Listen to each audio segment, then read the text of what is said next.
কোনে কোনে পাব মুখ্যমন্ত্ৰীৰ নিযুত মইনা আঁচনিৰ সুবিধা?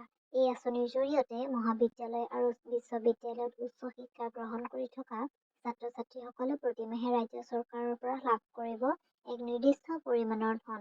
আঁচনিখনৰ জৰিয়তে একাদশ শ্ৰেণীত নামভৰ্তি কৰা ছাত্ৰ-ছাত্ৰীসকলে ২ মাহ বাদ দি বাকী ১০ মাহে মাহেকত ১,০০০ টকাকৈ ৰাজ্য চৰকাৰৰ পৰা লাভ কৰিব।